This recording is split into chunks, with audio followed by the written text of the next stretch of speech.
Alright, we have ourselves a 2019 Nissan Armada. This one is with the 5.6 liter engine. To start off, we need a couple tools. I would highly suggest you get yourself an extension with a 10 millimeter, and then also get yourself a slide extension as well. Having one of these cordless ratchets helps as really good. We are going to need an 8 millimeter as well. Get yourself a regular ratchet. If you can get one of these extended ratchets right here, this one has a 14 on it. You're going to need a 14 on the starter bolts that are underneath the intake manifold. Okay, we are going to need a 13 for the new bolt that comes on the new starter. We are going to need a 12 for the old bolt that is on the starter. Okay, and to get started with this, all right, whether you are changing out the starter or if you're changing out injectors, this is going to be the same procedure. So I'm going to give you my tips and tricks on how to get this intake manifold off.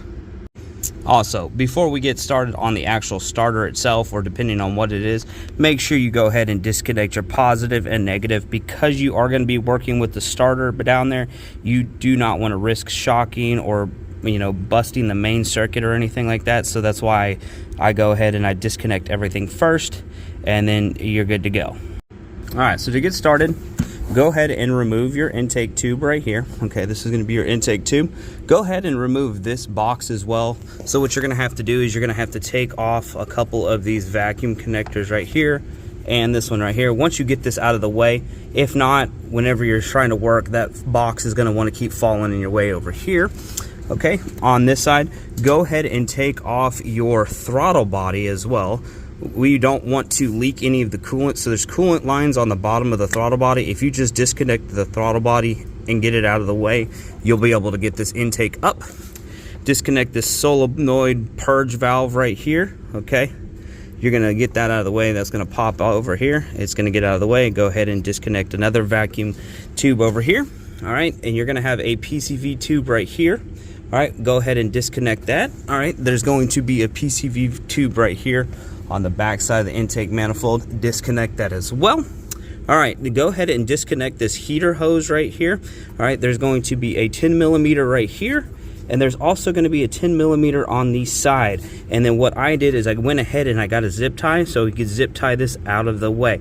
Now when you're working on the back side and getting that last bolt, you might have to push this out of the way, but this keeps this away from here, so whenever you pull the intake manifold out, we can get it out. And I had also advised there is one more bracket on the back side of this right here.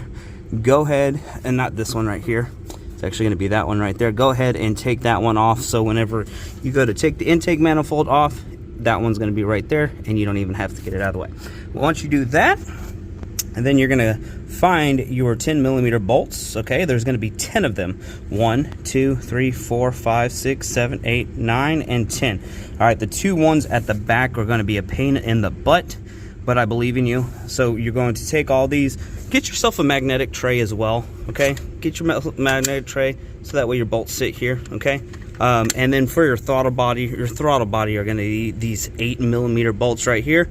Just crack them off. Okay, also what you're going to need, you're going to need a new intake, or I'm sorry, this is going to be a throttle body seal. You're going to need a new throttle body seal, and you're also going to need the intake gaskets. There's going to be 8 of them. Make sure that you replace them. If not, if you use the stock gaskets going back on, what's going to happen is you're going to end up with like some kind of evap leak or something like that, or you're going to get a vacuum leak underneath your manifold, and then you're going to end up having to pull it back off and replace it again. Once you get your intake manifold off, mind you, I'm doing this a little backwards if we've already installed the new one, but just go ahead and make sure you get yourself some tape or rags or anything like that. Go ahead and tape off the intake runners so that way nothing falls down and hits the valves and everything like that. And while you're here, if you have the ability to, go ahead and get yourself like a vacuum. Go ahead and clean yourself, go ahead and clean in this channel right here. And then we also did clean in the valley. We went ahead and grabbed the vacuum, just made sure that we cleaned anything up. Also, if you think that you might have an injection or injector problem, these vehicles right here, the injectors are actually underneath the intake manifold.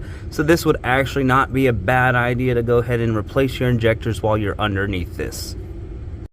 All right, once you get to this point, you are going to need to disconnect this plug right here. This plug actually sits in this bracket right here. There's the other side of it. So you come under here, disconnect that. You're gonna have two 14mm bolts, that bolt right there, and the other one's gonna be right here. Undo those, and then your whole starter gonna pop out that way. From the factory bolt is going to be a 12mm. Whenever you put the new one in, this one goes up to a 13mm bolt, and then you'll have to remove the power cable right there.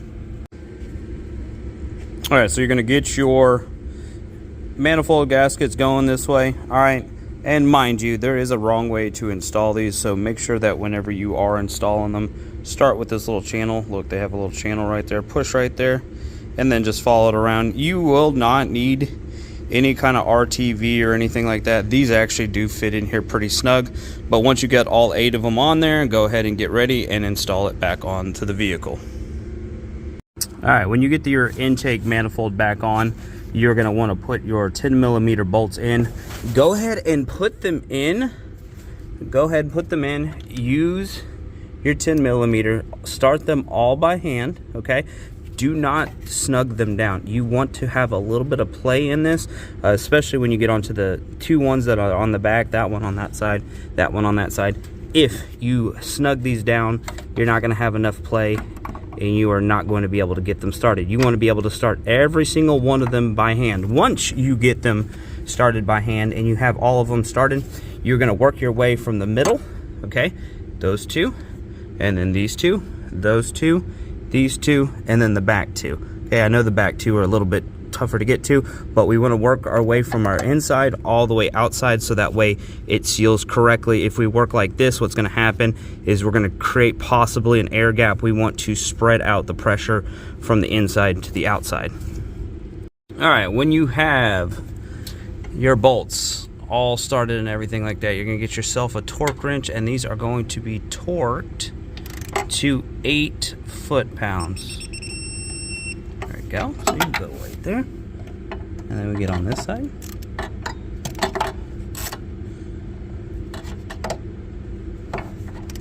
All right, only 8.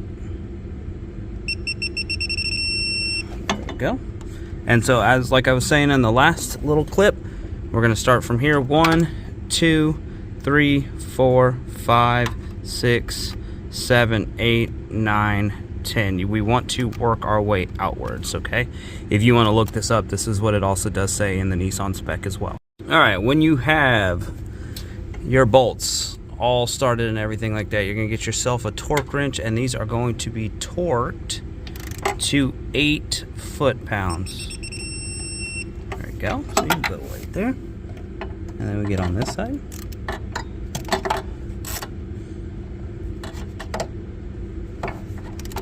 All right, only 8.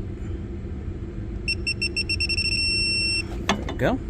And so like I was saying in the last little clip, we're going to start from here. 1, 2, 3, 4, 5, 6, 7, 8, 9, 10. We want to work our way outwards, okay?